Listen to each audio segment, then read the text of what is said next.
हम सभी इस सृष्टि के निर्माता के रूप में परमपिता भगवान ब्रह्मा को जानते हैं, जबकि संचालन की भूमिका भगवान विष्णु व संहारक महादेव स्वयं है। सृष्टि निर्माता भगवान ब्रह्मा की पत्नी का नाम सरस्वती है।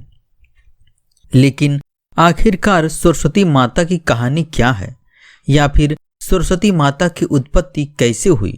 बहुत से लोगों के मन में यह विचार उत्पन्न होता है।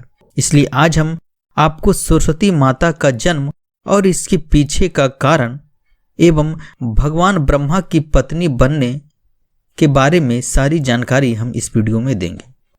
यह बात उस समय की है जब भगवान ब्रह्मा को भगवान शिव ने पृथ्वी के निर्माण का आदेश दिया था।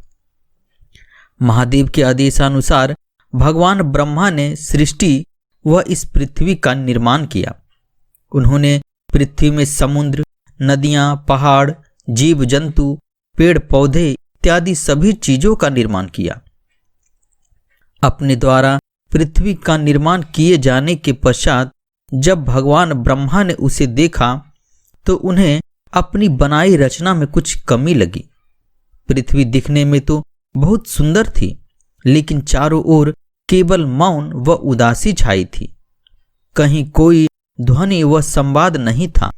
सब सूना सूना प्रतीत हो रहा था।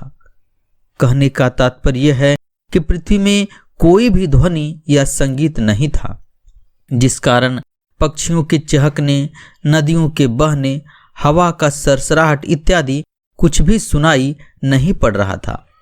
यह देखकर भगवान ब्रह्मा अपनी रचना पर अत्यंत दुखी हो गए एवं इसका उपाय निकालने वह भगवान विष्णु के पास गए। दुखी मन से भगवान ब्रह्मा विष्णु लोक पहुंचे और उनके सामने अपनी समस्या रखी। उन्होंने भगवान विष्णु को बताया कि चूंकि अब यह सृष्टि उन्हें ही चलानी है, लेकिन उन्हें यह सुनसान सृष्टि नहीं सौंप सकते, इसलिए इसका कोई मार्ग निकाले। भगवान विष्णु ब्रह्मा की चिंता का कारण समझ गए, इसलिए उन्होंने आदि शक्ति का आवाहन किया। भगवान विष्णु जानते थे कि किसी भी चीज को पूर्ण केवल पुरुषत्व नहीं कर सकता, उसमें स्त्री का होना अति आवश्यक है। भगवान विष्णु द्वारा आवाहन किए जाने पर माता आदि शक्ति वहां प्रकट हुई, ताकि वो एक नई दैवीय शक्ति को जन्म दे सके। मां के प्रकट होने के बाद भगवान ब्रह्मा ने उन्हें सृष्टि का अवलोकन कर उसकी कमी को दूर करने की याचना की।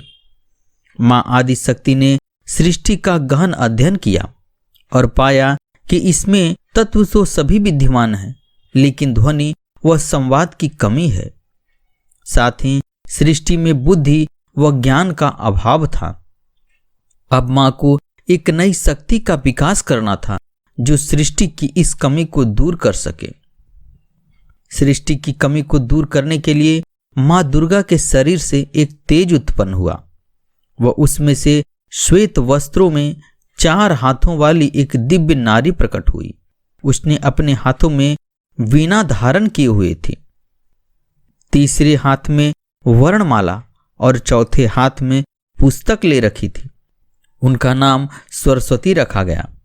मां सरस्वती ने प्रकट होते ही अपनी वीणा से मधुर संगीत बजाया। वीणा का संगीत सुनते ही विश्व के समस्त प्राणियों में वाणी का विकास हुआ।